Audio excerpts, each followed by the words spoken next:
The heavy kinetic pistol trembled in Solara's grip, its cold metal a stark contrast to the sweat slicking her palms. Behind her, the master's suite was a cavern of shadows, smelling of expensive ozone and the faint, lingering scent of Kalen's skin. A sudden, violent percussive blast shattered the balcony's reinforced glass, raining diamonds of light across the floor. Out of the churning smoke of the Alaran night, an armored silhouette plummeted from the sky, a monomolecular blade already humming with lethal intent. Solara's finger tightened on the trigger, the weight of a forbidden life pressing against her ribs. If you want to see how a desperate bargain can change the fate of an entire star system, subscribe now to follow the rest of this journey.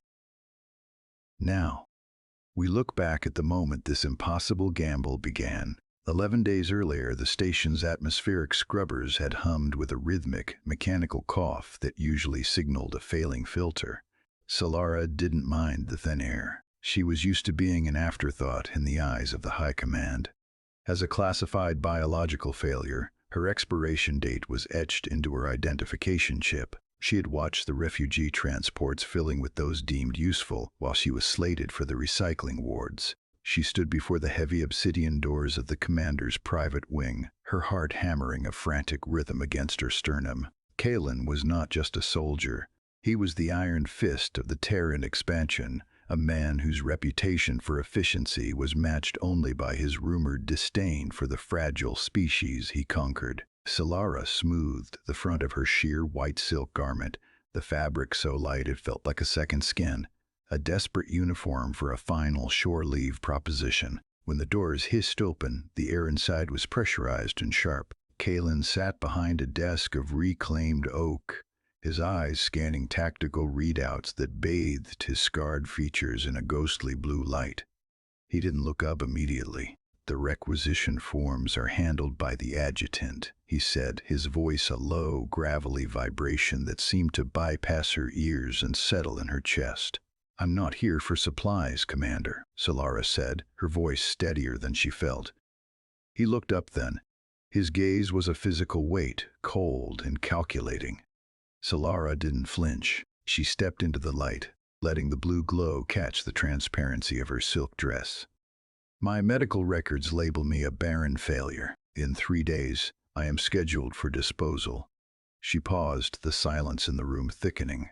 "I am offering you a bargain. Impregnate me. Give me a reason for the High Command to keep me breathing, and I will be whatever you require in return." Kalen's expression didn't soften, but his eyes tracked the way her pulse jumped in the hollow of her throat. He stood, his massive frame dwarfing the room's furniture. He walked toward her, the sound of his boots on the polished floor echoing like a countdown. He stopped inches away. The heat radiating from him was overwhelming. "You would gamble on a monster to save yourself?" he asked. "I am gambling on a man who knows the value of a high-yield investment," she countered. He reached out, his gloved thumb tracing the line of her jaw. It wasn't a caress, it was an inspection. Yet, for the first time in her life, Solara felt seen as something other than a broken machine. "The bargain is struck," he murmured. The silk garment slipped from her shoulders, pooling on the floor like a discarded cloud, a silent witness to the night the galaxy's trajectory began to shift. The next morning, the world didn't end, but the rules certainly changed. As Solara moved to gather her things and slip away toward the transport hubs, a heavy, armored arm barred the exit. Kalen stood there, already buckled into his combat fatigue, his face a mask of granite. "You're going to the refugees," he stated. "That was the deal," she said, confused. "I have my proof now." "No," Kalen rumbled, his hand closing firmly around her shoulder. "You are moving to the Citadel. You are under my permanent protection now." He didn't ask. He escorted her directly into the heart of the military strategy room, where generals and logistics officers fell silent at their approach. Kalen didn't offer an explanation or a soft word. He simply gestured to the chair at his right hand. "She stays," he told the room. "The first person to question her status answers to me," which meant the world she knew was gone. Over the following weeks, the transition was jarring. Solara was no longer a ghost. She was a focal point of whispered resentment and guarded curiosity. Kalen kept her close, forcing her to sit through endless logistics lessons. He wanted her to understand the gears of the empire she was now a part of. During one such session, the smell of the recycled oxygen suddenly turned sour. A sharp, metallic tang filled her mouth. Solara tried to stand, but the room tilted violently. The holographic maps of distant star systems blurred into streaks of neon.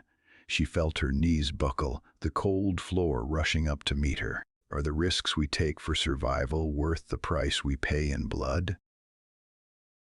We'll be back with the conclusion in just a moment. Darkness had always been a predator on Solara's home world, but in the medical bay of the Citadel, it felt clinical. The hum of the diagnostic bed was the only sound as Medic Zik stared at a shimmering, translucent display. Kalen stood at the foot of the bed, his silhouette blocky and immovable. Her metabolism is redlining, Zik whispered, tapping a finger against a spike in the bio-readings. The fetus is drawing more than just nutrients.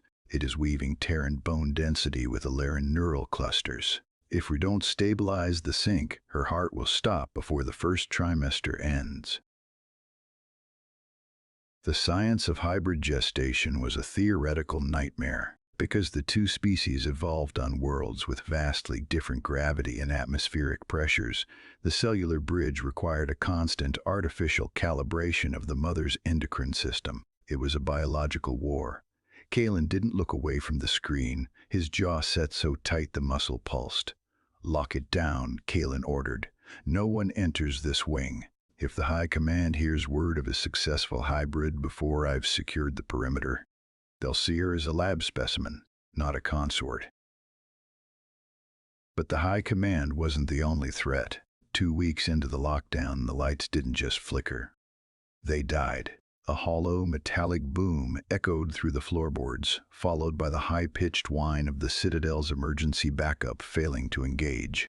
"Assassins," Kalen rasped, pulling a heavy kinetic rifle from the wall rack. He turned to Solara, his eyes catching the faint emergency red light. "Stay in the corner. If the door opens and it isn't me, you fire until the power cell is empty." He vanished into the corridor, the sounds of rhythmic gunfire and the wet slide of a combat blade immediately erupting beyond the threshold. Solara crawled toward the balcony, her hands shaking as she gripped the oversized pistol Kalen had insisted she carry. A shadow eclipsed the moon, and now, in the master suite, under the scream of tearing metal, she realized he wasn't coming back in time. The armored assassin dropped from the sky, its boots crunching the glass shards of the shattered balcony. It raised a suppressed carbine, the red dot of its laser sight dancing across Solara's abdomen. She didn't cower. The kinetic pistol kicked with a force that nearly snapped her wrist, the muzzle flash blinding in the dark. The assassin's chest plate imploded, the kinetic slug carrying the weight of a small freight train. The body was flung back into the abyss of the city below. "Solara." Kalen burst through the door, his armor slick with dark fluid. He didn't check the balcony. He went straight for her, sweeping her into his arms as the floor groaned. The structural sabotage was complete.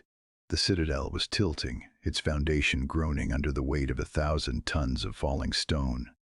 He ran. He didn't use the stairs. He used the debris, leaping across gaps in the crumbling architecture while the air filled with the roar of a collapsing empire. He reached the emergency shuttle just as the master suite plummeted into the fog. On the medical deck of the cruiser Steel Vanguard, the air was cold and sterile. Solara watched through a hazy veil of exhaustion as the doctors worked. Beside her, a small translucent pod held a tiny, squalling miraculous son with his father's gray eyes and her own iridescent skin. The sheer white silk garment she had worn that first night sat on a nearby tray. It was no longer a symbol of surrender. It was torn, soaked in the copper-scented blood of the escape, and utterly ruined.